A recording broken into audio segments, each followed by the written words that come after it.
Good evening, friends.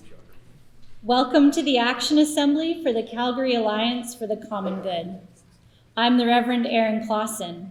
I chair the strategy team for the Alliance and have the honor of serving as minister to Scarborough United Church.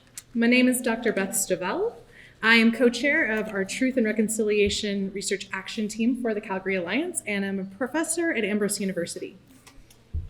The Calgary Alliance for the Common Good is a network of diverse religious, labor, and community groups that work together to harness our collective power and voice in order to address the issues facing Calgarians and to do what we can to advance the common good. Together, we represent 34 organizations and over 35,000 Calgarians. We gather this evening to take collective action on issues that are important to us as members of a greater body. Please record your presence here with the cards provided on your seats. There'll be boxes to drop them in on your way out the door.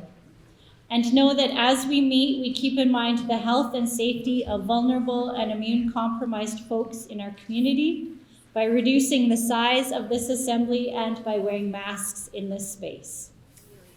In order to start our meeting in the right way, we would like to invite Elder Doreen Healy to lead us in a blessing, and then Dr. Marcia Epstein of the University of Calgary and of Calgary Unitarians will lead us in our land acknowledgement. Elder Doreen.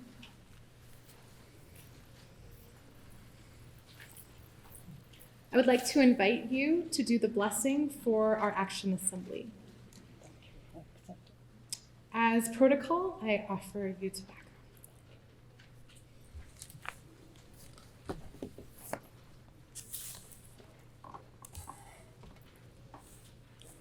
Just give me a minute to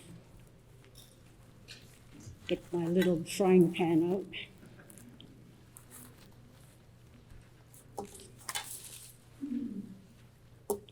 I guess while I'm getting this ready, it's always an honor to be asked to do the smudge and the prayer to start any gathering of any kind. As Dr. Reg Crowshoe puts it, that in the Western worldview, the gavel is used and they pound the desk with that, and that's the beginning of the court. Whereas in the oral worldview, we use the smudge and the prayer to start any gathering of any kind, a meeting, an event, or anything.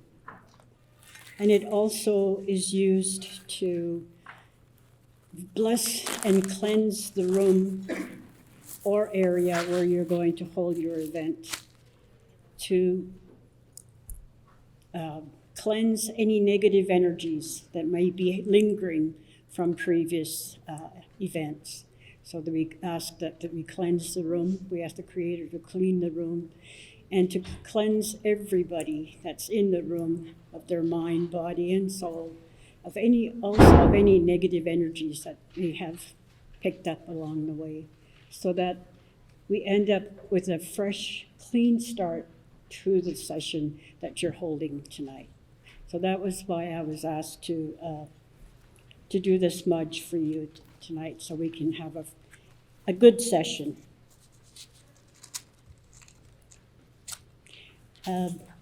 My name is Doreen Healy, and I'm from my traditional name is Sibianchkiaki, which is woman singing in the night.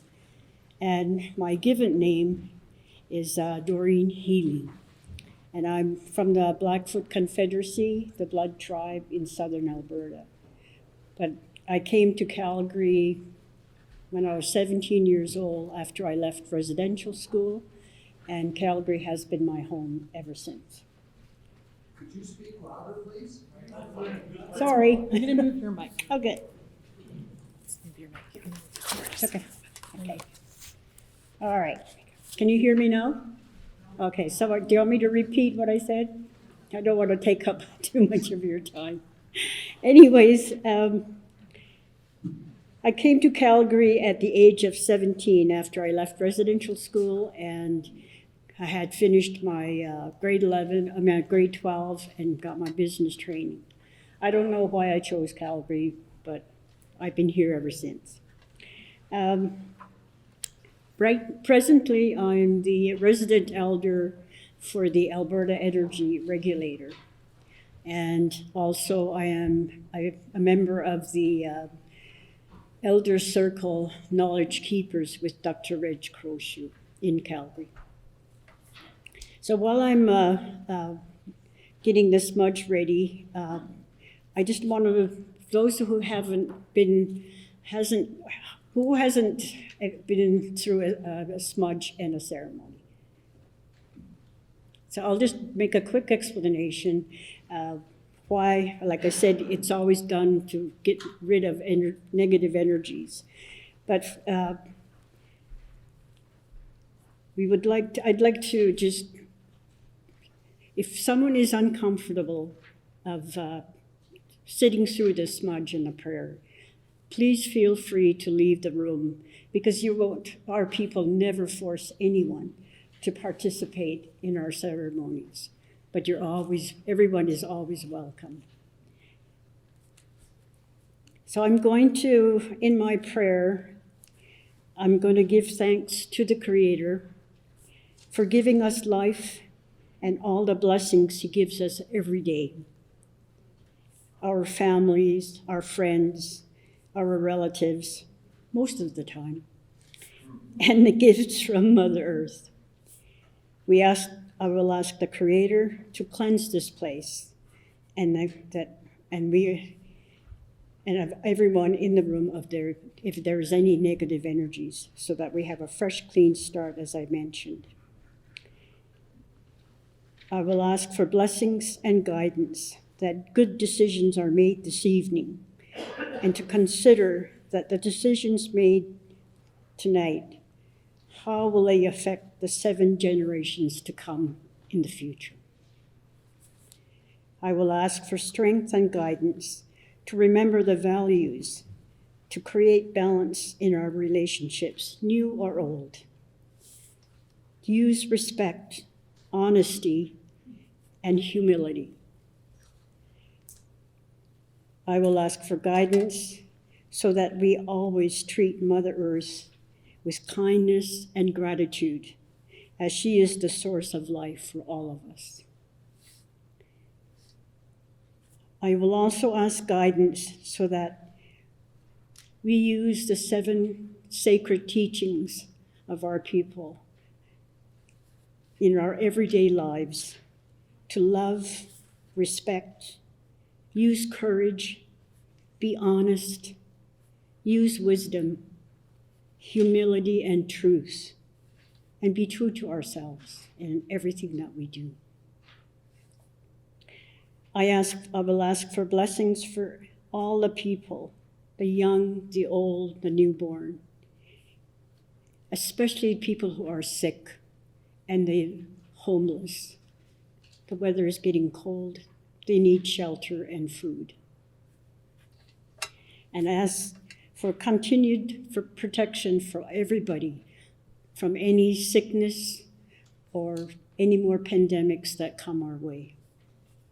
And after the session, that we all return safely to our homes, to our families, and we all live together in a good way. So I'm going to quickly light the smudge, and I will say the prayer in Blackfoot, my native tongue.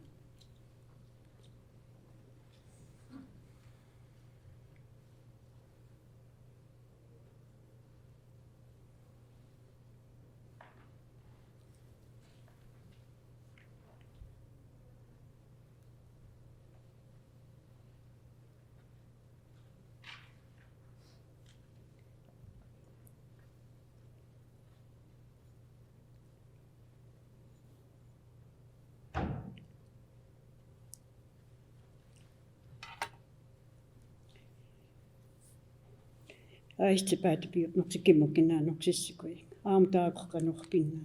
Aaksinaapikuaksitipstaapik. Saakimmis aistipäätäpi. Siqtarsilekan staspummuukipinna. Kimis nukuusinaaniks nisitapiiminaaniks. Kinukanatapiorsan.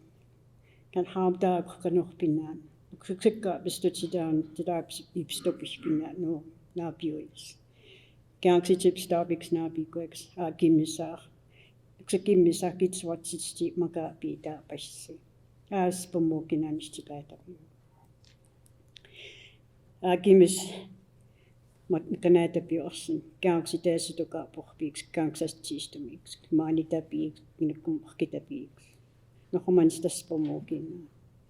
Hän haamaa ohkanueksaksi naapikueksi. Kitsokukaksi timaja. Nakokitaat uutista piitsemia niin päätäpiorsan. Niitä piimaan sitä ohkui. Perkokkitas pommuja. Nohman sitä kimmukinaan sitä päätäpio. Hän hanksi niitä piiminään niin saaks. Jos kohtik manstaa, iitomanstaa päitä piispinnään. Nakokitaittomanstaa suka popia. Nohman sitä kimmukinaan. Pommukinaan sitä päätäpio. Nakokitsokukaksi mahpinnaan. Nohman stiittaamaa piittomanstaa puutekspinnaan. Thank you. But before I go, for people who don't know me, I am very opinionated. I have a lot to say. So before I go, I just want to share a few thoughts and reminders of reconciliation. But before I do that, I would like to thank you for inviting me to participate. But I will indulge and take some time. I won't take too much of your time. I know you've got a busy schedule. We all know and hear why we need to consider reconciliation and why it all started. In the past, Indigenous people were invisible. They were just thought of as people living on reservations, a free way of life provided by the federal government. A lot of people saw us lazy, drunks, violent people, and uneducated. This vision of us was because of the lack of knowledge and understanding of our history, how we got to where we are today. We didn't ask for this kind of life, but we were put through this by the government at the time that wanted this land.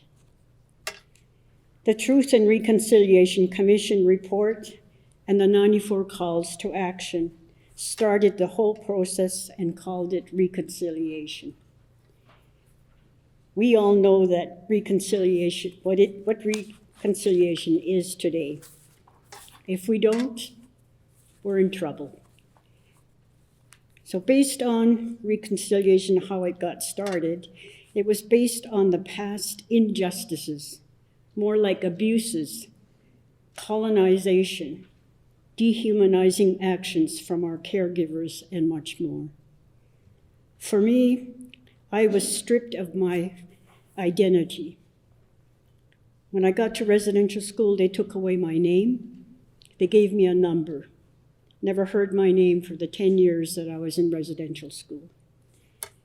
They took away my voice, my language.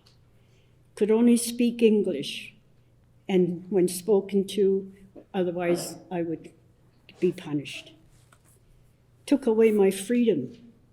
Had to live with strangers in this foreign, strange environment without family.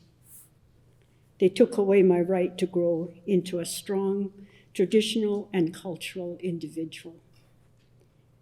In return, they gave us emotional, mental, physical, and sexual abuses. As a result, when we left residential school, we didn't know any better, as we followed what we saw from our mentors, that abuse was normal.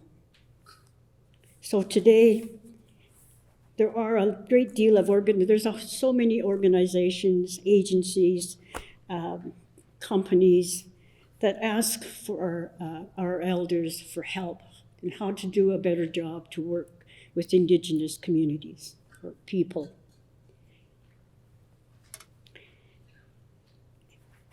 And this started since the beginning of reconciliation process, so that they would work well with our people. There's great discussions when the elders sit with the company representatives of organizations. They have great ideas that are brought forward. But at the end of the day, decisions as to what they're going to do come from the Western worldview, what they understand and what is written. Even after when our elders share the oral worldview as to what will work coming from our people, and to share what the stories that they have, the elders have, and how our ancestors worked with the newcomers that came.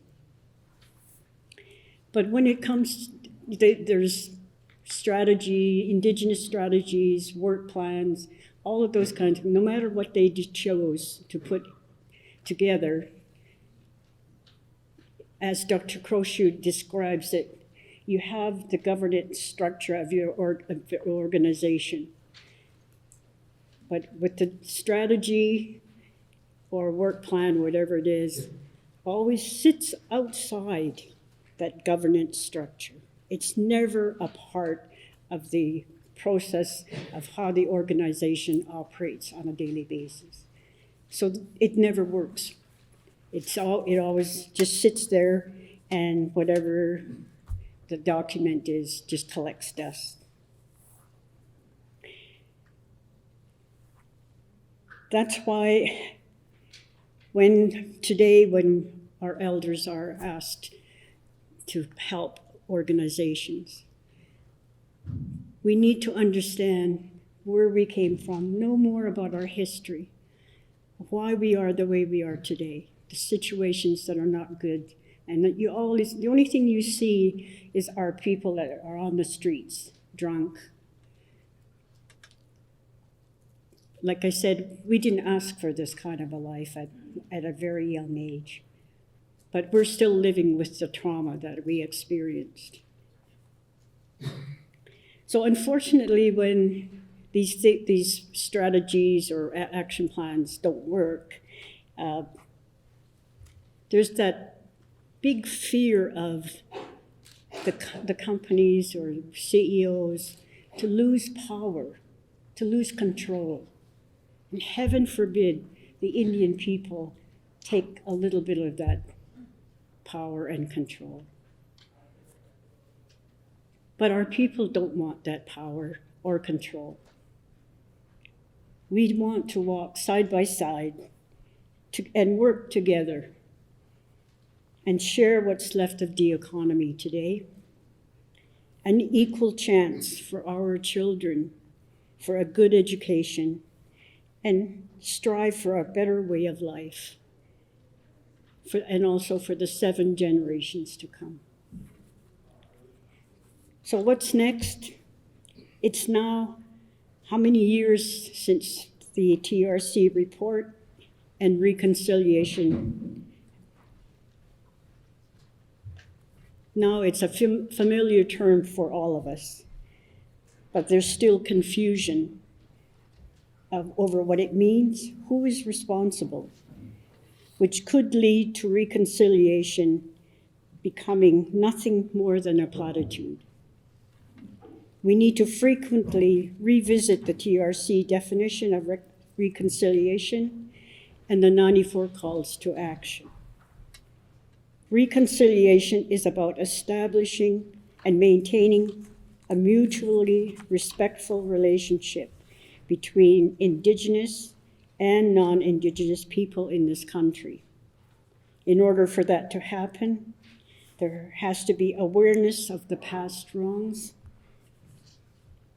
acknowledgement of the harms done, atonement, and action to change behaviors. Our people come to the city in hopes of a better life, because there are no jobs on the reserves, only to face discrimination when they come to the city. Doors shut in their face, and these are service agencies, because they lack the understanding of why we are the way we are. They tell them, "Where are you from?" And they tell them from which reserve they're from, and they tell them, "I'll go back to where you come from. We are a provincial organization. You're a federal responsibility. Go back to where you belong." So let's please take the time to learn about why we are like our history, so that there's a better understanding of why things are the way today. Because we are still suffering what they call intergenerational trauma.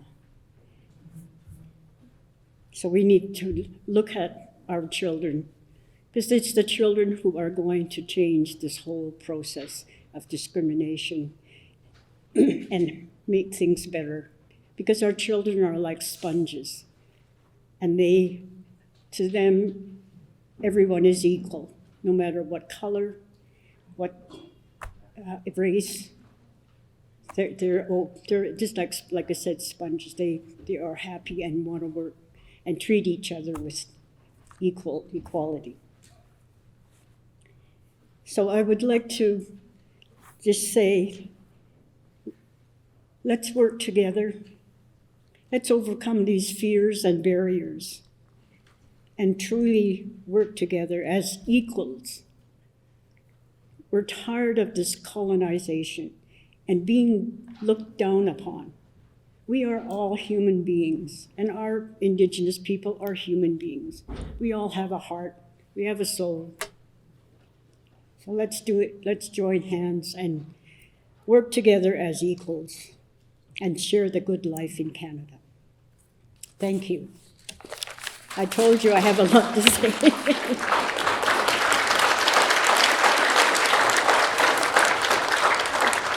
Thank you.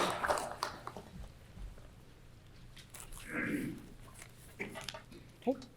Thank you, Doreen.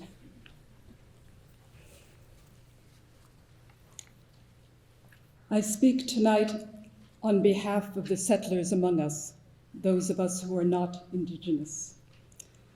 We settlers of many nations and histories are gathered here tonight to acknowledge the injustices of past and recent actions by the Government of Canada, the political and religious organizations that hold power in this country and in our city, and by our own ancestors who enabled harm, most unintentionally, but enabled harm, whether through greed or through ignorance of history and ethical action.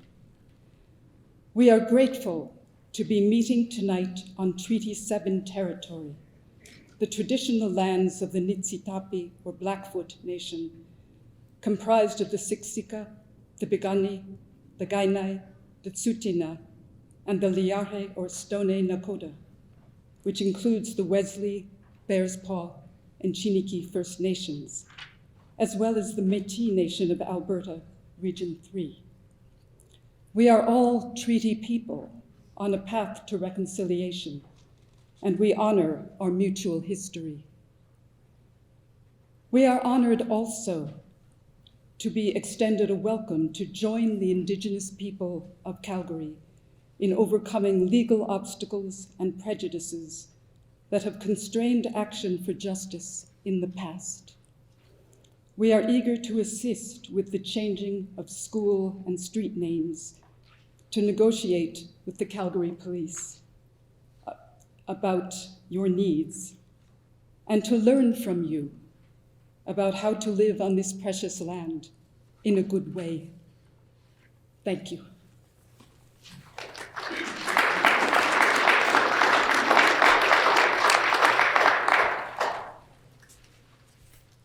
Thank you both. We are grateful to Marcia for acknowledging our history, and to Elder Doreen for sharing your ceremony and your wisdom with us. We are also grateful to gather in this space, and I ask Rabbi Mark Glickman to welcome us to Temple B'nai Tikva.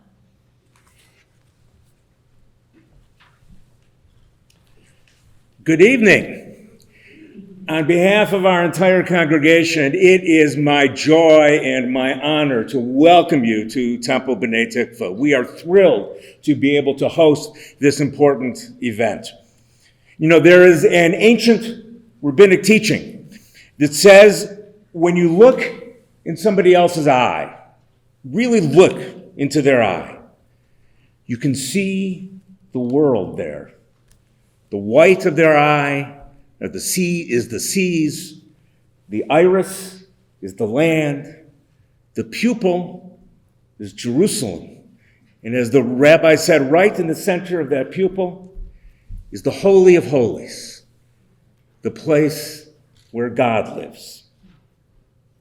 Since its inception, the Calgary Alliance for the Common Good has been devoted to this very idea that each of us contains within us a world, and that therefore each and every individual within our community is of infinite worth. That what causes one of us harm thus causes us all harm. And that, conversely, what brings joy and meaning and fulfillment to even one member of this community can benefit us all. It is that idea, I believe, in various forms, that has brought us together tonight. As we look to this wonderful, diverse, thriving, struggling community of ours, and realize that it is filled with individuals who contain worlds. We are committed, of course, all of us, to bringing meaning, to bringing fulfillment, to bringing joy. And to the extent that we do that, we will succeed in this sacred work. Once again, I welcome you, and I ask upon us every blessing for success in the important tasks that lay ahead. Shalom.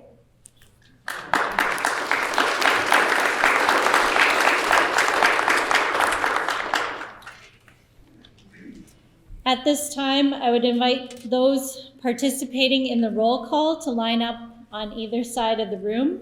You would have received a card when you came, left over here, right over there. Over the past few years, the Alliance has researched and acted on issues impacting our mental health, truth and reconciliation, and the environment. Leading up to this assembly, we held a listening campaign with you, our members. Folks gathered to talk about issues of concern to themselves and their families. We then brought those issues to a discernment assembly to affirm our direction for the year. What we heard in our listening campaign was that these are all still areas of concern for Calgarians. The pandemic has raised awareness around the importance of solid and accessible supports for mental health, including reducing the stigma around accessing resources and the importance of trauma-informed care. We heard calls for safe, reliable, affordable, and accessible city transit. There is a continuing need for more Indigenous liaison officers in the Calgary Police Service. We also heard about the importance of continuing to work toward the development of the Indigenous gathering place.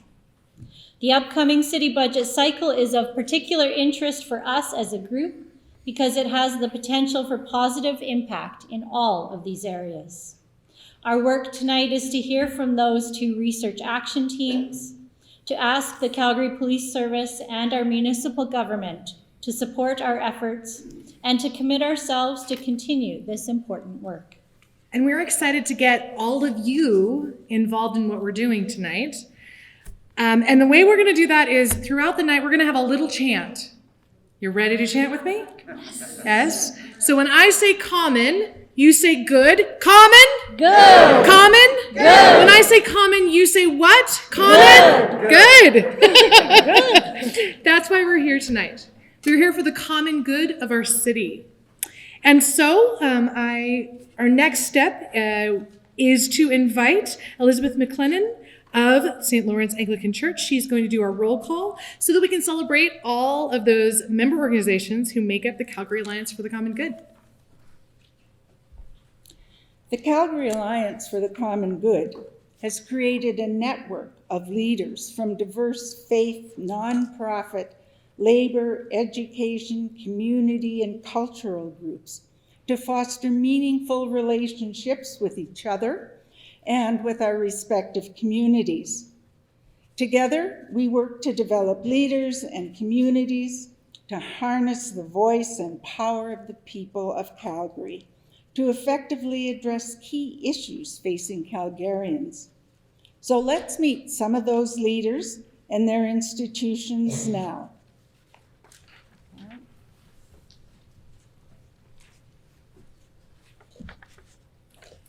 Hello, I'm Karen Kavanaugh, representing 230 people from St. Thomas United Church. We support the Calgary Alliance for the Common Good as it is the best way that we can live up to our mission statement and show our open minds, open hearts, and open hands to create a kinder, more compassionate Calgary for everyone. Good evening. I'm Darcy Lanavaz, President of the Canadian Union of Public Employees, Local 38. We represent over 5,600 workers at the City of Calgary and NMAX, and we have joined with the Calgary Alliance to pursue and hopefully achieve a true just society in Calgary.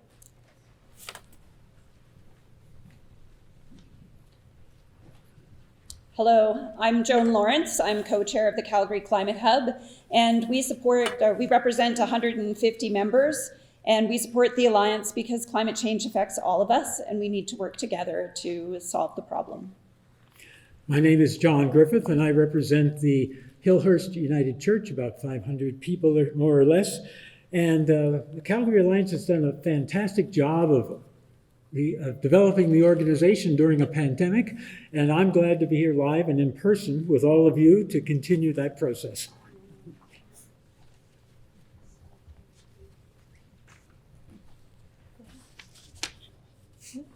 Okay, my name is Rafael Kaprab. I represent the Eritrean Canadian Community Association in Calgary. I represent the community. I'm the community director, and we have more than 3,000 members, active members. The reason we joined the Alliance is, as the name indicates, for common good. So we want to contribute to create a safe and inclusive Calgary. I'm Bree Nelson, representing Scarborough United Church and our membership of 250 families. We're enthusiastic members of the Calgary Alliance because we feel that our commitment here and the commitment within this larger organization gives us power to improve mental health supports, reconciliation, public transit, and many other things.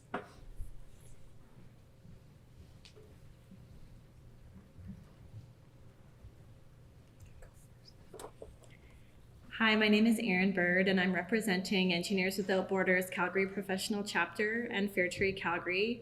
Our small but mighty membership varies from 5 to 30 people depending on the time of year and COVID. And we strongly believe and support Calgary Alliance for the Common Good just because we believe in making everyone's voice count, having an equal voice for producers and for people who are marginalized, and we want to see a difference in the world. My name is Sue Scott. I'm a member of St. Lawrence Anglican Church. We're a vibrant and creative community composed of about 111 families. We actively work to bring about social justice with people, with groups, and with creation. We have joined the Calgary Alliance to work with others with similar values and have found that this is the best place in Calgary to be successful on big projects that we cannot do by ourselves.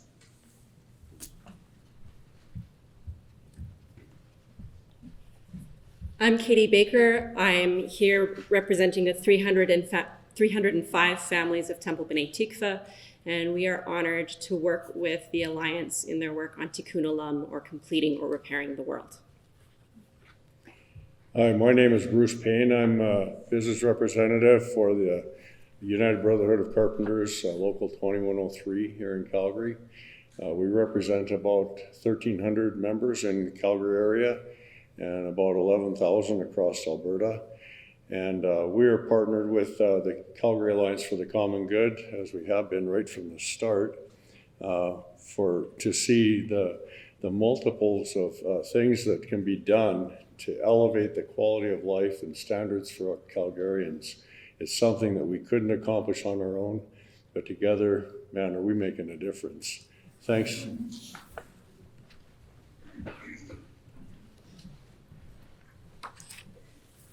Hi, I'm Pamela Rickey, and I'm with Calgary Unitarians. We represent about 150 people, and as other people have said, we really leverage the work that we do through our participation with the Calgary Alliance.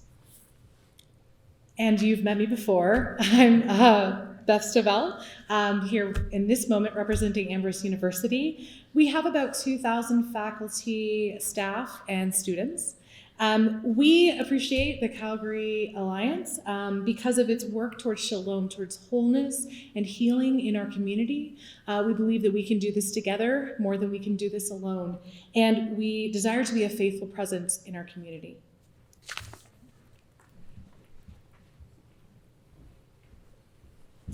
I'm Yvonne Lake-Evan with the Cerebral Palsy Association in Alberta, serving over 2,000 persons affected with disabilities. We are thrilled to be part of the Alliance, where we have a seat at the table to have our voices heard, and we truly want to be in a city that's inclusive and diverse. Good evening, everyone. My name is Turin Chaudhary. I represent Action Dignity here today as their board member, and I'm representing nearly 200 member organizations and individual members, and really looking forward to grow together towards a equitable society. And I think, if I'm not wrong, we are the newest member of this alliance. So let's say good hands for us.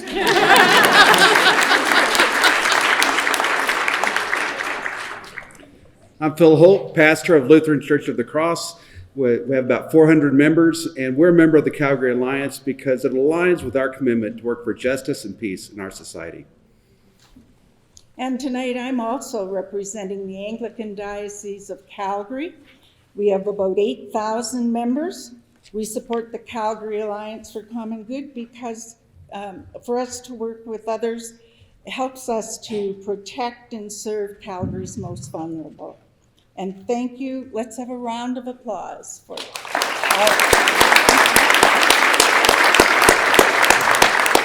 And just a reminder, when I say common, you say what? Good. Common? Good. Woo! Let's do a big round of applause for all of the organizations. Let's really put it out there. Thank you.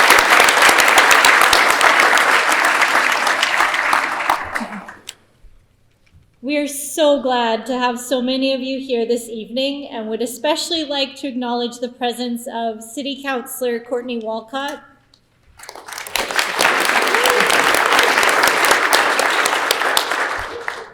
Calgary Police Service Chief Constable Mark Neufeld,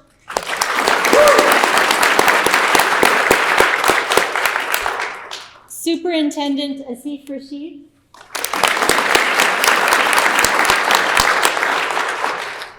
Inspector Avril Martin,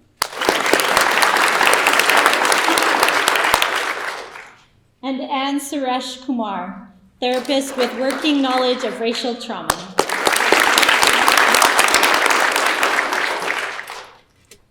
As I said earlier, over the past couple years, we have been working as an alliance on 3 major areas of concern to Calgarians. We will now hear some stories from folks whose personal experiences inform our work, particularly in the areas of reconciliation and transit.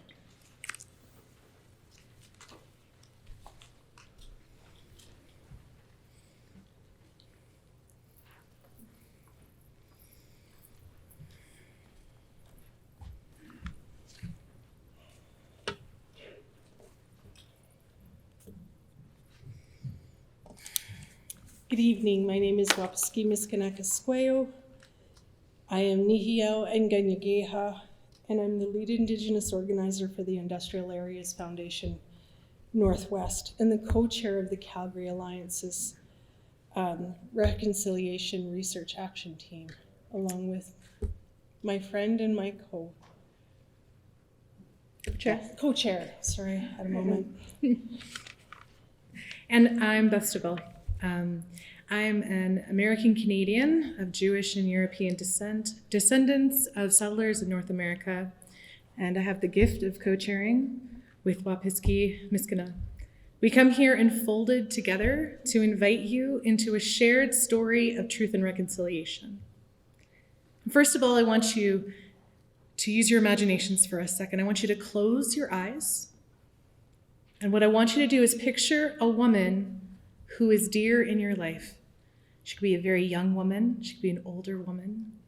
She might be your daughter or your wife. She might be your sister, your aunt, or your niece. I want you to hold that image of her. Can you see her? I want you to keep her face in your mind.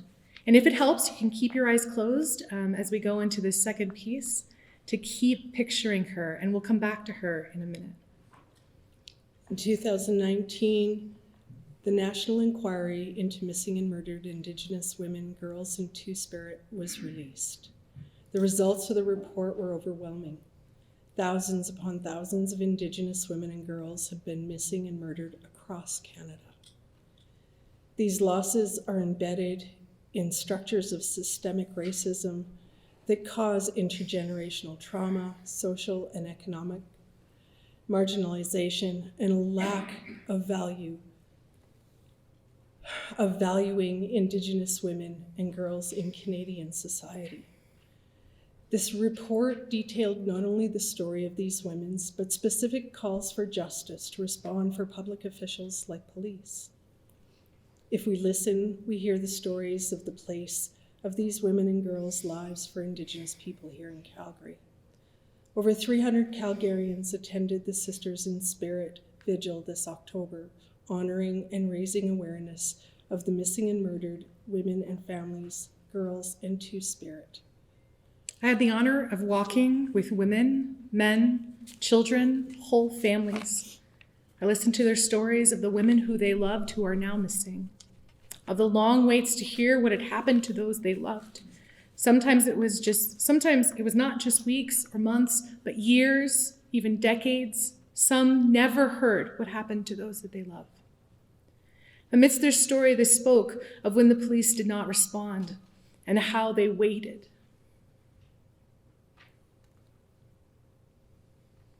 I want you to open your eyes, and I want you to look at this poster. The face of that precious woman to you, I want you to imagine, is right there. I want you to take a moment, and I want you to see her face.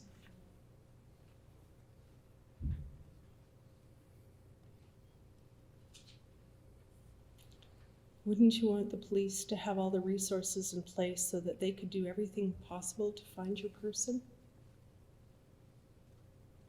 Wouldn't you want them to deal with you and your family with kindness and compassion? Imagine knowing there were hundreds of families who have lost women with no resolution. Imagine knowing that your race is the reason the city hasn't put the resources in to find that person that you love.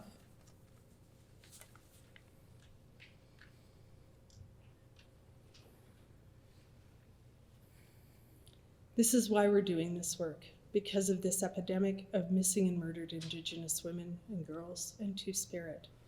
This is why we're asking for Indigenous liaison officers. This is why we are asking for a specific budget line for Indigenous Relations Office. We have seen what 2 Indigenous liaison officers can do, but we need more to meet these incredible needs right here in Calgary. If the woman on this poster was your family, wouldn't she deserve that?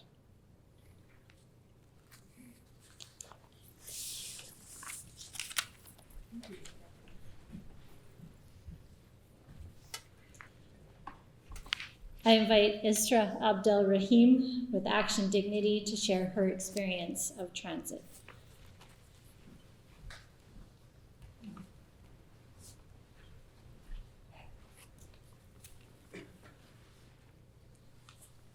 Hello. I just want to make sure I'm loud enough here. I'll do better than that, don't worry. My name is Isra Abdelrahim, and the last time I ever did something similar to this was about 4 years ago when I spoke to the council about maintaining low-income transit passes. As I got older, I realized the particularly sinister thing about that time was my systemically induced reliance on transit and my subsequent inability to vote. When I spoke that day, the decisions of the council directly impacted my ability to survive in this city, and the weight of that was not lost on me. I often think about the ways that I grew up and how that informs me. I'm a working adult now, and the disillusionment of agency and merit are as clear as ever. I'm a full-time student. I work 2 jobs that range anywhere from 35 to 60 hours a week, and I'm still within eye line of where I was when I was 16. I know I'm not alone in that. As the cost of living rises and wages stagnate, reliance on things like public transit are at the heart of accessibility. I'm very fortunate to have 2 streams of income. Both of my jobs compensate me above minimum wage, and one of my jobs compensates me above the poverty line. As a new car owner, being able to afford to drive depended on those 2 factors.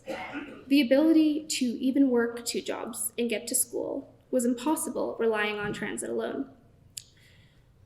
With unreliable transit in unwalkable areas at night, extremely long travel times, and inconsistency in transit made me realize that if I wanted to survive here, I could not rely on public transit alone. For the vast majority of working students who do not have that option, they rely on transit to survive and participate in civic life. As someone who did for most of my life and could again at any moment, I don't know how I would do it at all. Never mind utilize it while feeling safe or comfortable. I encourage you all to think about the decisions being made around the city budget, where the priorities lie and what their implications are for youth, racialized people, newcomers, disabled folks, and other communities who depend on transit. It is inherently unideal. Like, there's a limited budget and a surplus of requests, right? So how do we decide who or what gets compromised and who or what gets prioritized? It boils down to a matter of values. There's this perception that making transportation accessible is optional, that dignifying transit and prioritizing it are not necessary. We live in a city where reliable transportation makes or breaks your ability to make an income, pursue an education, or participate in the community. I encourage the council to consider the humanity of every individual who could be compromised by a reduction of efficiency and accessibility in transit. It makes it clear that there is a list of priorities and that youth, students, and young workers are at the bottom, that they are undeserving of their livelihoods. Please consider my story as just one of hundreds of thousands of people who've been disregarded in undignified and isolating ways. I ask you to see them as human and deserving of survival and dignity, and I truly believe that public transit is an essential part in that. Thank you.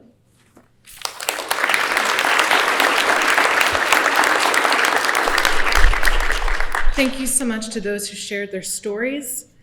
Let's show our thanks with a round of applause generally for everybody. Now is the time when we'd like for you to connect with each other and reflect on what you just heard. We would like you to turn to your neighbor in groups of 2 to 3 to talk about how these stories impacted you. And we would like you to discuss the following questions that you see up on the screen. What connects with you about these stories? And what changes do you want to see in our community because of them? And so I ask you to do that. We'll give you 10 minutes to have a little bit of a conversation, or maybe 5 minutes to have a little bit of a conversation. I'm looking at our timekeeper. 5 minutes to have a little bit of conversation, and I'll call you back, all right? So get into your groups. I just need a timer.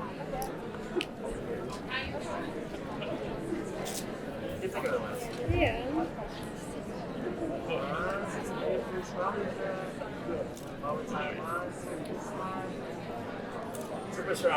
Thank you. You did wonderful.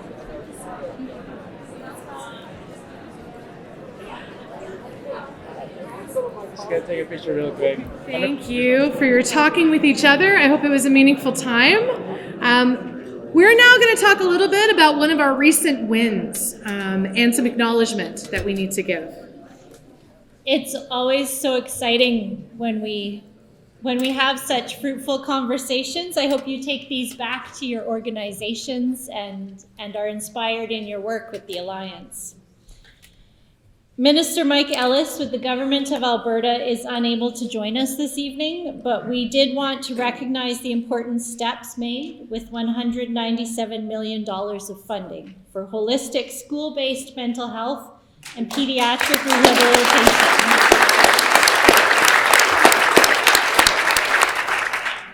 These supports focus on mental health, well-being, early intervention and prevention, and this is a victory for our children and our communities.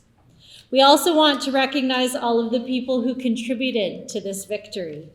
Important leadership was provided by our mental health research action team and our strategy team.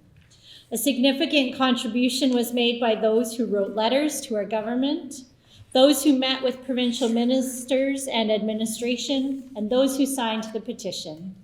We want to recognize everyone who communicated about the need to address this issue and those who hosted conversations about the need to address mental health. We also want to recognize those that supported this work financially, including our members, Friends of the Alliance, and the Calgary Foundation. This win is a wonderful example of the difference we can make when we work together for the common good of our city and our province. Our work doesn't stop there, though. During our listening campaign in the spring, many members of our institutions discovered that there were people in their communities struggling with their own mental health or struggling to support the mental health of people they love. These people were suffering in silence, often because of the stigma that can come with opening up about mental health issues. We as an alliance have to do the hard internal work towards changing our institutional cultures and creating safer spaces in our institutions for conversations about mental health and wellness. This might seem scary or overwhelming, but we have been making small steps in the right direction. Over the last year, our mental health research action team has been training people in our member institutions in mental health first aid, as well as the working mind training, an evidence-based training developed to initiate a shift in the way you think, act, and feel about mental health. It provides practical knowledge and skills to address mental health and mental illness in your community. The next Working Minds training is on Sunday, November 20th, and you can register on our event page on the website. Together, we can break the stigma and change the conversation. And now we've reached the time in our Action Assembly when we share a little bit about the initiatives our research action teams have been working on, and then we ask the key questions for change in our city directly to our public officials. We'll begin with Truth and Reconciliation with our request to the Calgary Police Service, and then move to our city budget with requests to our city councillor. It's important for all of you to know the following. These questions are not surprises to our officials. We have met with them over months, sometimes over years, leading up to this time today. We are limiting their time to respond to these questions to 3 minutes each so that we can keep our evening moving ahead. And if they're not brief in their responses, we will gently direct them to finish. This is not intended to be rude. This is our way to respect the time of everyone who has come here tonight. The first area that we will have been working on, as you have heard already in many of our times, is truth and reconciliation between Indigenous and non-Indigenous communities. We began this work over 6 years ago with an awareness of the need in Calgary for a gathering place where Indigenous peoples could express their spirituality and culture and share this with their fellow Calgarians. In light of this, we continue to work with the Indigenous Gathering Place Society to support their work towards an Indigenous gathering place here in Calgary. Alongside this work, the Alliance's Truth and Reconciliation Research Action Team has responded to the calls for justice for the missing and murdered Indigenous women, girls, and Two-Spirit, released on June 2nd, 2019, by working closely with the Calgary Police Service.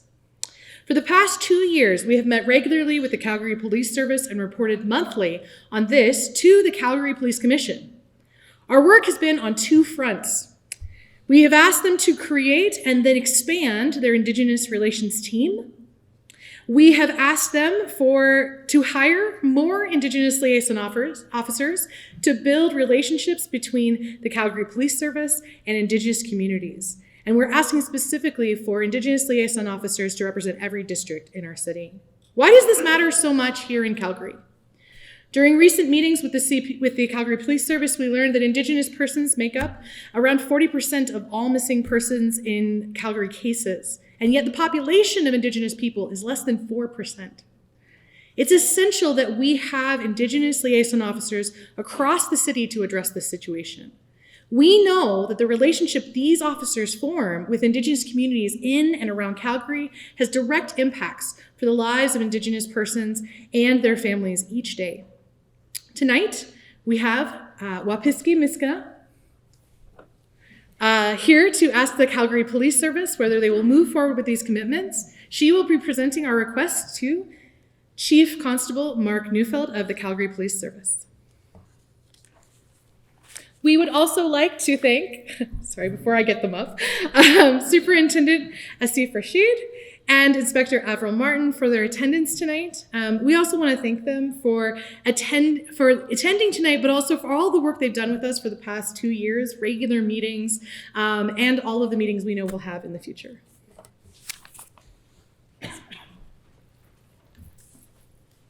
Yeah, it's time for you and I. Just to make sure this goes the way I want it to. Absolutely. And I'll be right behind you. You thought about this. I gave it some thought. Okay, Chief, you know what we're asking for. We're asking for a specific budget line for the Indigenous Hub that will house the ILOs. This is where you get to answer. Just like that, mic drop. Just like that. Just like that. Well, listen, thanks everybody for the opportunity to come out this evening there. It's a great evening. I didn't actually, because of COVID, probably appreciate how many different areas made up the Alliance, so it was great to see that this evening as well. And before you hold up the yellow card, I'll get to the answer to the question. So it's a bit complicated. Let me just start out by saying that we've had the question asked a number of times about that specific ask, and what this maps to is, as the committee knows well, is back to the missing and murdered inquiry and the calls to justice number 9.4, and it's around the creation of, and I want to get the wording right, specialized Indigenous policing units in the police service. And so there, as has been said, the request has been for a very specific request for one Indigenous police officer in each of the 8 districts to be able to act as a liaison. And going back to the inquiry, the expectation would be that they would be, handle investigations involving missing and murdered Indigenous women and girls, or 2S LGBTQ plus, and also do community relations work. So where we are in the Calgary Police Service right now, the way we're structured, we've made reference to the Indigenous relations team. So we've had an Indigenous relations team going back to 1974. We currently have 2 officers, both of whom are Indigenous, in the Indigenous relations team, well, 2 FTEs, so 2 positions. We have a 3rd officer who's also Indigenous in there now, for a total of 3. They're doing amazing work in the city. We're very, very proud of the work that they're doing. The challenge that we have currently is that we're, like a lot of other emergency services and that sort of thing, we're short officers. So we're recruiting like crazy, as you know, and I think the Alliance had a meeting with our recruiting folks not long ago to talk about reducing barriers to bring more Indigenous police officers into the Calgary Police Service as well. So right now I can tell you that we don't think that 8 Indigenous police officers, 1 in each district, is necessarily the next iteration of our Indigenous relations team. One of the reasons why is because we probably don't have 8 right now that would go into each of the districts. And the reality of it is 8 specific officers only gives you 40 hours of coverage per week. The reality of it is those files that we talk about come in 24 hours a day. So if we wanted to cover a 24-hour period, we would actually need 32 of them. I'll take it. I didn't say yes just yet. We would need 32. So what we're going to do actually in the short term, because of the, there we go, we need more like you. In the short term, our plan is, and we do have a line item in the budget that's responsive to this. The line item that we have in the budget is actually a little bit different than what's being asked right now. We're actually looking, because we have a shortage of officers for the next couple of years, we're looking at actually bringing what we're calling community navigators in. So these are actually individuals from the community and bring them into the police service to translate culture, the Indigenous culture to police and the police culture back out. We did have a couple of those folks, and we do still, I think. We just lost one, but the reality was those positions were not full-time positions. So very hard, we had great people, very hard to keep them. So what we have is a line item in the budget. It's, I believe, $1.1 million, so I have that right, for eight community navigators that would perform this role, and that would expand the capacity of our Indigenous relations team in the short term while we build up officers to be able to put in there into the future. So that's the plan. So let me ask you something. Sure. So we're talking, so because 40% of the investigations you do are with or about Indigenous people, is that 1.8 that you're talking about specific for Indigenous peoples? So great question. Or Indigenous communities specifically? So the 40% number that we're talking about there, that is the number of missing persons in Calgary. 40% of those is Indigenous. So not all the files that the Calgary Police Service does, just the missing persons. So you'll be happy to know that in the high 90s% of individuals when they go missing, those individuals are located and brought back home safely. So that is good news. But that's just the missing persons. But to address that, I should add quickly, I don't know if you gave me a green card again or what here, but to address that just quickly, we have also just recently taken a position, a missing persons investigator position, because of that 40% number. Mm-hmm. That officer is Indigenous. He will be going into the missing persons unit to develop the relationships with a lot of the group homes and types of things where individuals seem to be going missing from. That individual, I can't tell you who it is just yet, but it is somebody who is well known to you, very well known and respected in the Indigenous community. And he will also help out our homicide unit in cases where there's homicides involving anybody who's from the Indigenous community, Indigenous women or girls, or anybody from 2S LGBTQ. So that is an enhancement as well in relation, and that is actually responsive to another of the calls for justice. And the 40%, how many cases are being solved? The vast majority. Those missing persons cases, like the vast majority of those, will be found within 24 hours, thankfully. That's amazing. Yes. So is this 1.8, it is a separate budget line? So it's 1.1 for those community navigators. I'll take 1.8. I thought you were trying to bump me up here. This is like it's like a negotiation. I'll take what I can get. But it is 1.1, and I believe it's certainly a separate line item to us. I'm not sure how it appears in the document, but it is specifically earmarked as an item for these community navigators to come in for this specific purpose. For Indigenous relations. So the 8 would be potentially for other communities as well as Indigenous. It may not be all 8, may not be Indigenous. Well, that remains to sort of be seen. Do you want in on this? How many? I can hold you to responsible. Yeah. Come on in. Come on in. Thank you. So I can clarify, the $1.1 million line item is for the Community Navigator, Community Mobilizer Program, as Inspector Martin has called it. The intention, as the Chief said, is to interpret cultural nuances, enhance the cultural competency of the organization, support officers doing investigations with... Yeah. Sorry, I apologize. Yeah. Sorry, I'm little, I apologize. So So to increase the cultural competency of all of our officers, to support in engagement activities, and assist in investigations involving diverse communities, including Indigenous communities. So to clarify, Ms. Canuck, it's not 8 community navigators for Indigenous communities only, it's for all of the diverse communities that we represent. The allocation or the demarcation of how many of those community mobilizers will be dedicated specifically to the Indigenous community has not been done. However, I can assure you that the position profile for those is informed by the position profile that the Alliance created with us last year. So we hope to achieve all of those traits in the individuals that we hire. Regrettably, for the reasons the Chief cited, they won't be sworn officers at this time. We're just not able to fulfill that expectation, but they will be civilian members that have those lived experiences. Of those 8, are there any of them Indigenous or they're all non? We haven't hired them yet, but when we Okay. do, the intention is going to be to focus on Indigenous and other equity-seeking groups. So my ask would be from you then, if that's the case, and because we have the level of violence that Indigenous people are subjected to, are you willing to commit half of those 8 to the Indigenous communities? I suppose we could. The first thing we need to do is get the posting out and see who applies for these positions. No. Right? I can help you hunt for them. Trust me. Actually, you probably can. I could. Yes. Yeah. So why not? Can we have a commitment that out of that 1.1, that half of those conductors be Indigenous for the Indigenous community? Have you, I guess It's what I would say, really easy this to is, say yes. no, I get that part. It's really easy to say yes, but having not spoken to Avril and the Come on, group there- Avril. Come on. I'm getting y'all. I'm gonna get a yes. We have. Okay.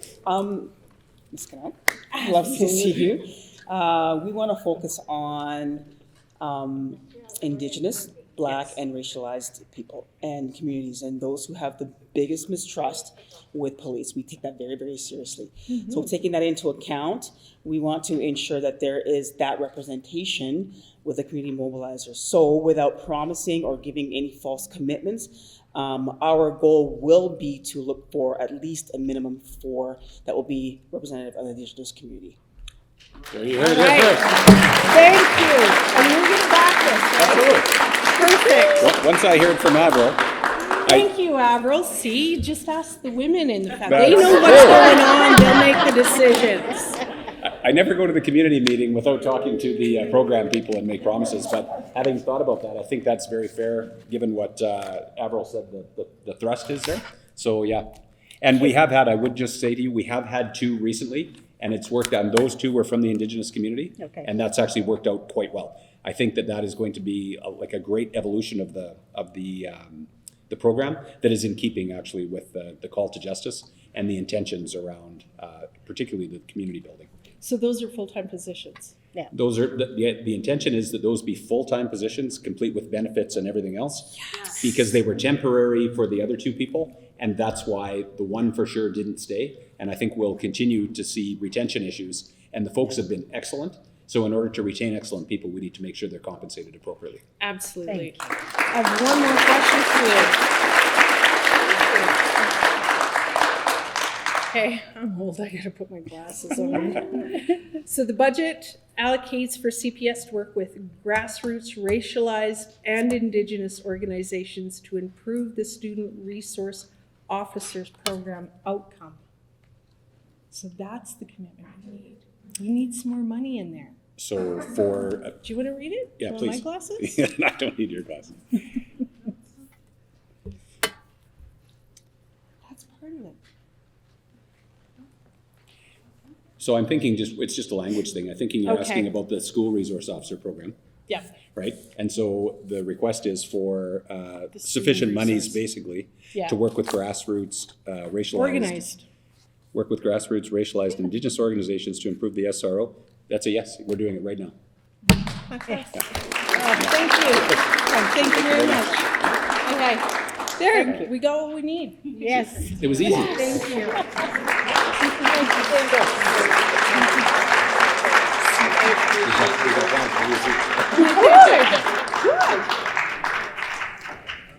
Thank you so much to our Calgary Police Service and to Wapisiw Miskinac and for Doreen's support as well.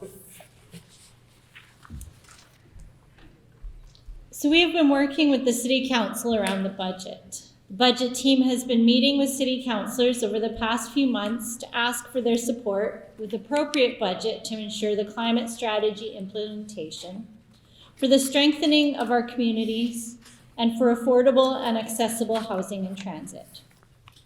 Councillors Mian and Kara were not able to join us this evening, but they have sent their statements in support of this work. Hey, Calgary Lions for the Common Good. This is Councillor Jasmine from Ward 3. I'm so sorry I couldn't be there. We're gonna get the sound up just a second. Hey, Calgary Lions for the Common Good. This is Councillor Jasmine Meehan from Ward 3. I'm so sorry I couldn't be there to come to the Action Assembly, but I think that some of my colleagues are going to be there, and they're amazing, and you're in good hands with them. So I do want to thank everyone within the Alliance for coming and talking to city councillors about what are some of the big priorities that you have. We've met a couple times, and I've really enjoyed our conversations and our ability to work together. In terms of this upcoming city budget, we've set a strategic plan that centers around three things: economic resilience, climate resilience, and social resilience. So I'll be looking forward to seeing how administration interprets City Council's mandate that we've given them. One of our big strategic priorities that I know aligns with Calgary Alliance for the Common Good is around transit, so that's certainly one area that we'll be looking for. I really appreciate the continued relationship that we have. I hope everyone has a fantastic day today at the Action Assembly, and looking forward to seeing you soon. Hello, citizens. This is Councillor John Carlo Carra. This is a specific address to my friends and the amazing organizations that form the Calgary Alliance for the Common Good. You guys are meeting tonight to address the budget coming up, the 4-year budget of this council. And I'm sorry I can't be with you tonight to help in your deliberations, but I just want to stress the fact that what the Alliance for the Common Good is proposing for our budget, what I'm trying to achieve are in significant alliance. We are looking to build a more equitable city. We're looking to build a city that is addressing climate in a significant way. And we're at an inflection point. I believe that a city's values are not found in its policy so much as they're found in the budget, the things that we value enough to actually spend money on. And I can assure you that in my 12 years on council, hearing from the public at the opening of budget week has set the tone. I think that the Alliance for the Common Good has done an amazing job of being hopeful and clear about the things we need to do. And I am there with you on issues of affordable housing. I'm there with you on transit frequency, on active modes. I'm there on all of those things. And what we need to do is we need to hear from your members about all of those things. We need to protect and enhance programs like Fair Entry. And I can't stress to you enough how much of an impact hearing from citizens has on the decisions that council makes. Let's be very clear. This budget is poised to hold the line, and we have to take it over the line. We have to push it further, and we will do so in large part because we hear from citizens and organizations who can speak hopefully about the deep impact our decisions will have on the kind of city that we build together. So please plan to be there, and I look forward to helping be a champion. We had also expected Councillor Dhaliwal to be here this evening, but they have had to cancel. If your ward is not represented here, please feel free to contact your city councillor and ask why not, and to inform them of the questions that we are asking of them and to ask for their commitment around our asks. I would now invite Councillor Walcott to come forward, as well as Miriam Bravante, as she has some questions around trauma-informed mental health and working with the province on affordable and accessible housing.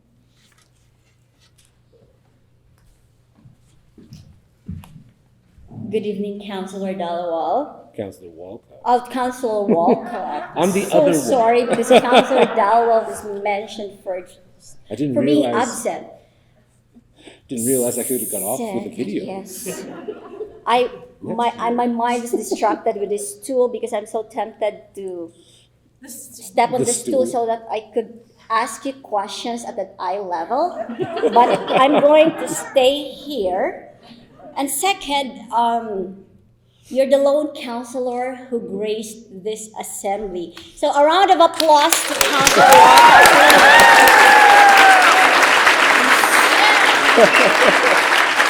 Yes. On behalf of this assembly, that more than 20 organizations and the more than 30,000 members behind these organizations that this assembly is representing, thank you for coming, and it shows your sincere engagement with us. And also the fact that you are very serious in looking at the concerns of ordinary Calgarians, about the issues that really matter to us in our communities. So my question is, 1, Councillor Walcott, Calgary is facing a housing and homelessness crisis. More than 3,200 Calgarians are homeless. 81,240 households are in need of affordable and accessible housing. As the councillor representing Ward 8, will you commit to work with the province to ensure that there is an adequate and accessible supply of affordable housing? Absolutely. And if I could, I'd actually go a little bit of a step further. It's not just the province, it's also the federal government, and it's also my colleagues on council. There's only one real way to actually solve this issue, and it cannot be done by relying on any one order of government. It's only when the three of them actually work together. So I'll give you a very, very specific example. In the 70s and 80s, when it was the peak period of social housing, what I mean by that is that was the time when our government believed in housing as a human right. And it went to the point where that wasn't something that needed to be written in policy, or it wasn't something that needed to be structured into any particular ideology. It was something that was just believed. And in doing so, during a very particular period of need, about 20,000 social housing units were built per year. Now, we're lucky if we can get 500 built a year, right? And it's partially because the belief and the responsibility for housing, it's moved around a lot. Now, it rests with the province, but that's just jurisdiction. That's just the legal responsibility. The moral responsibility, the ethical responsibility rests with all of us at every level. And to build on that even more, the number you quoted, the 81,000, that number actually doesn't reflect the need either. Because that number is based off of the research of 30% of your income spent on housing. But I don't know if many people know this, the actual concept of 30% or less of your income spent on housing is what we consider to be affordable housing, is actually just a made-up number. It's not in relation to the rest of your societal spending. It's not in relation to the cost of insurance. It's not in relation to the cost of transit. It's not in relation to the cost of food. It's just a number that someone said about 70 years ago that this is the number that's okay. And if you spend more than this, it's unaffordable. If you spend less, it's affordable.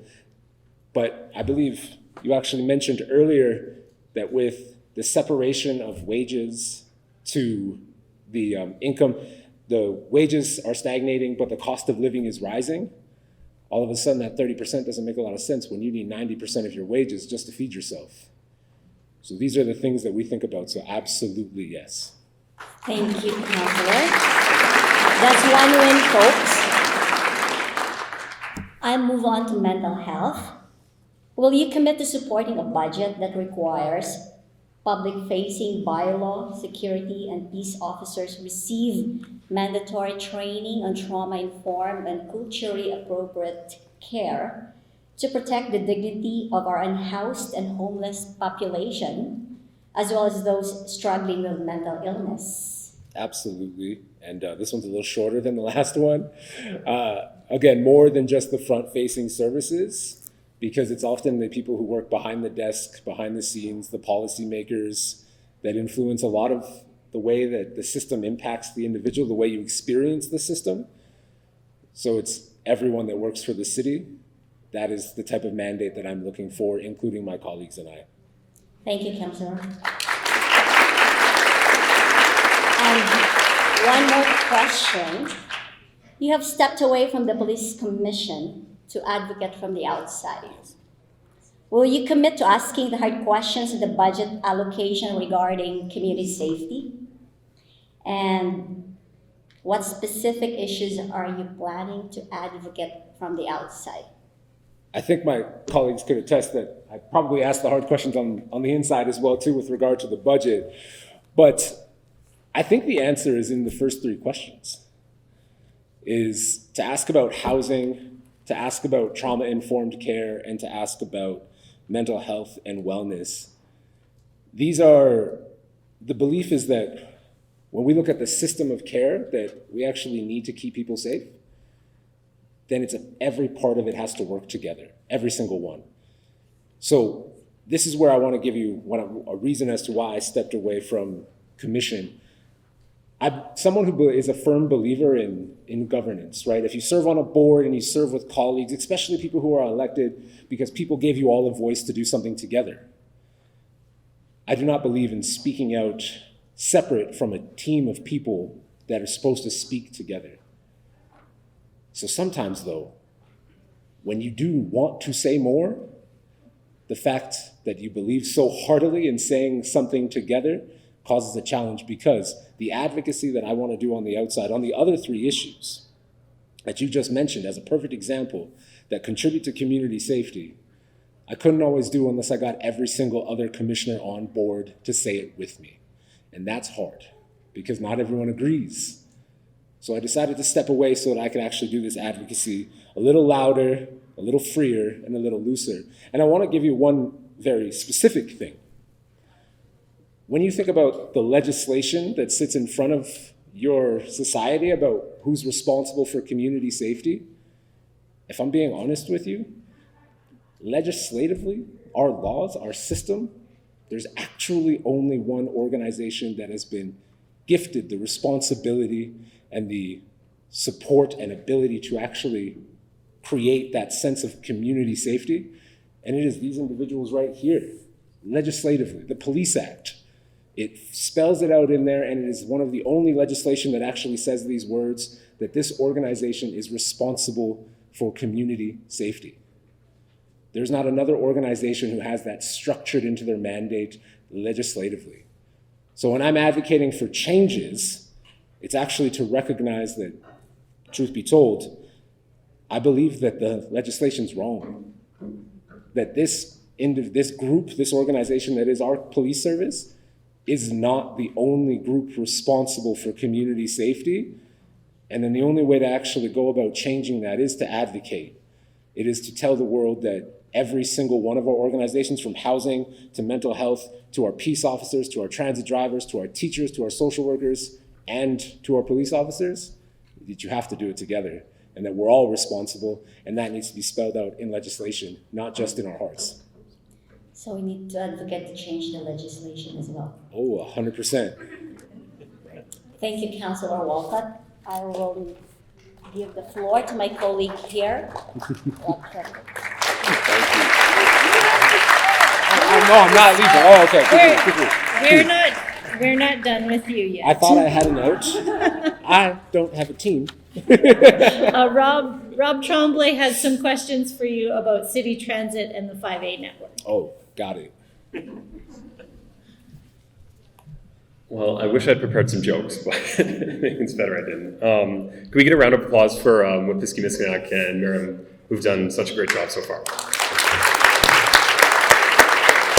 And I'd just like to thank you as well, Councillor Walcott. I think, as Miriam said, I think you being here shows your commitment to working with the community and working for the common good. So with that, we know that a healthy society and a healthy environment come hand in hand. Climate change is one of the most pressing environmental issues of our time. Achieving net zero by 2050 is critical to limiting global warming to 1.5 degrees Celsius. Getting to net zero means cutting Calgary's emissions to as close to zero as possible, and 33% of our emissions come from gas and diesel burned in our vehicles. While electric vehicles will be a significant part of the solution to limiting those, transit and active modes will be uniquely important. This is especially important to organizations such as ours, which are focused on providing access to services such as carbon-free transportation to Calgarians of all incomes, abilities, and walks of life. Additionally, in the interest of the health of Calgary's budget, we also know that transit and active mode users put less burden on the city's budget through less road maintenance, congestion, and collision damage. So to increase the availability of transit and active transportation, we have several key measures, including asking for a minimum of 15-minute frequency on all primary transit routes and the construction of 100 kilometers of 5A infrastructure over this council's term. So with that, will you commit to supporting this budget, a budget that implements a minimum of 15-minute frequency on all LRT, BRT, and other primary transit routes, as well as the construction of 100 kilometers of 5A infrastructure over this council's term? I can't actually commit because I don't know if it's in the budget. The reason I say this is because I see it on Tuesday, right? They keep the budget away from councillors so that we don't interfere with it before they can actually finish it. So on Tuesday, I will actually find out if those asks are in the budget. Now, if they are, if our administration, believe it is Councillor Meehan who said it, is we gave our administration a mandate to go do the work, right? They got to see what we valued. We got to tell them what the mandate was from the voters who put us here. We got to tell them what it is we heard and what we want to see. We have been fighting behind the scenes about what 15-minute frequency looks like. Fighting is the wrong word. Advocating. Maybe fighting is the right word, to be honest, but like whatever. We've been working toward that outcome of 15-minute frequency because the one thing that we have heard from absolutely everyone is if it just shows up on time, then we'll use it.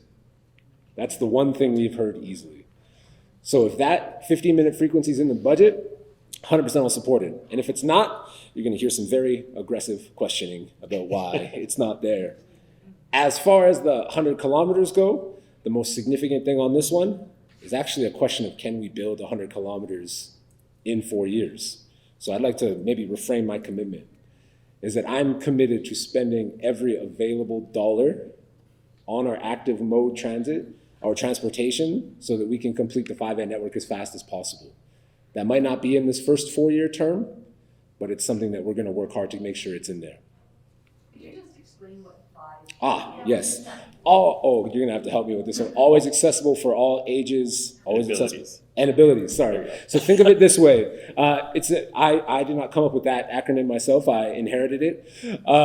Think of it just more so if you are using a stroller because you're with a child, if you are in a wheelchair, on a walker, using a bike, on your feet, any type on a scooter, you should be able to get and access almost anywhere in this city without the hint of having to adjust yourself for the way the infrastructure is built. Accessible for everyone is the idea, yet somehow we came up with 5As instead. Yeah, usually I just think of it's safe for children to ride even in the winter. Yes. Yeah. Okay. All right. Thank you very much, Councillor. Absolutely. Yeah. Thank you all.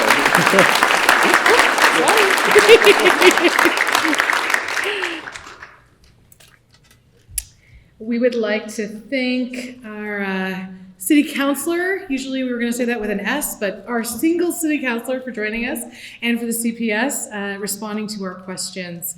And now we'd actually like to turn this to you. See, you're here also to make commitments. And so we would like all of you, our Calgary Alliance members, to commit to the important work that we're doing. And how we'd like to do this is we would like for you to stand, whether in body or in spirit. I know some of you standing is maybe not easy, but for those of you that standing is possible, we'd like you to stand up, and we have some questions for you. So stand up. I'm going to ask you a question, and if you feel that you can commit to the question I'm asking, to the commitment, I want you to say yes with a strong voice. Let's practice it. Will you commit? Yes. Okay, great. Are you and your organization willing to learn more about and act towards truth and reconciliation in our city? Yes. Are you and your organization willing to support this work by encouraging the Calgary Police Service to commit to having an Indigenous liaison officer in each district of Calgary and a specific budget line for their Indigenous relations team? Yes. Will you and your organization encourage the City Council to honor the budget requests that we have made of them tonight, including their commitments to affordable housing, adequate training, effective transit, and environmental concerns? Yes. Wonderful. And when I say common, you say? Good. Excellent work, guys. Take a seat. And now we've come to the end of our evening, where we summarize what we experienced here, celebrate the great things that have happened, and say, what's our next steps? And so before I do that, I also want to remind you that if you haven't had a chance to do it yet, you had cards on your seats. We would encourage you to fill those out. If you see there are 2 boxes near the door, we would encourage you to fill those out and put them in the boxes as you exit. And I want to remind all of you that it is not just those of us who stand up here that have the power to make these changes. In fact, it is every one of you who write letters, who make connections with your city councillors, who connect with this police service. Each of you has the power to be part of the changes that we are trying to do tonight. And so tonight we have heard commitments on truth and reconciliation, affordable housing, transit, and the environment. We heard the CPS give us a start in the right direction. I think we're going to keep having these conversations. But we heard some good commitments as a start, and we know that builds on good commitments you've already been working on. And we are thankful for Councillor Cara, who via our video gave some enthusiastic yeses on several of the concerns that we are facing today. Councillor Mian, who leaned towards some of them, and we want to continue to follow up with her to hear what things she wants to commit to with us. And obviously, we'd like to hear from the other councillors. So if you would like to send messages to those other councillors, that would be fantastic. And if you're interested in how to go about that, you can contact us at info@calgarycommongood.org, and we will give you suggestions on how to send those letters, give templates and things like that. And so we also heard something from Councillor Walcott that I think is important to raise. The budget is coming, so there's some things that they're still waiting to find out, what is this going to look like? So we need to keep an eye on this budget that's coming out and start responding to that as it comes as well. And so that's going to be one of our important next steps as an alliance. Yeah. Okay. Gio has been documenting this evening for us, and he did want to get a photo. He's going to come over here up in the balcony and get a photo. I think if you just need us to look your way, sort of. I just need your beautiful faces. Just needs our beautiful faces, we're looking he up says. Slide in a little bit. Well, this time I own the show, so everyone has to move. Okay, we will too. We'll move over Sit here. on me, you won't be famous. All right. Okay. When you say common? Yeah. All right, I'm gonna say common, and you say good, and that's mean you smile. All right? Are you guys ready? Common? Good. One more time. Common? Good. Okay, one more time. Because I'm gonna practice it. Okay, common? Good. One more time. Common? Good. Yeah, you guys are good.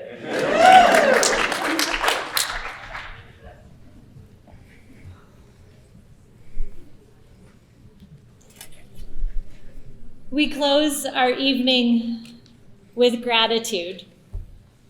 Chief Neufeld, Superintendent Rashid, Inspector Martin, Ms. Suresh Kumar, thank you so much for being here and for continuing to work with our Truth and Reconciliation team. Councillor Walcott, We are deeply grateful. There you are. We are deeply grateful for your willingness to engage with us on these important issues. All of you, thank you for your presence here, your passion for this city, and your commitment to the common good. We also thank Temple B'nai Tikva for this space to gather and to work. And I will thank Rabbi Glickman to close us with a blessing this evening. I invite you all to rise.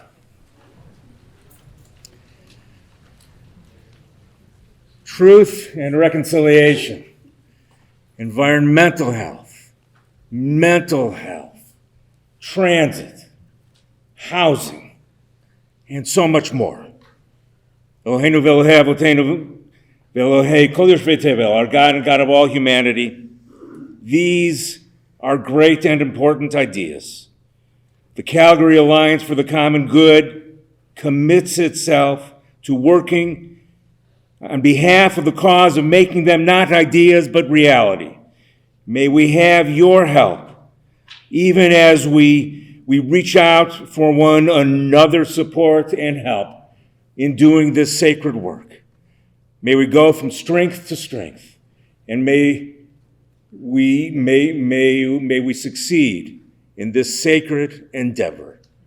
And to that, I invite you to join me in saying, Amen. Amen. Thank you.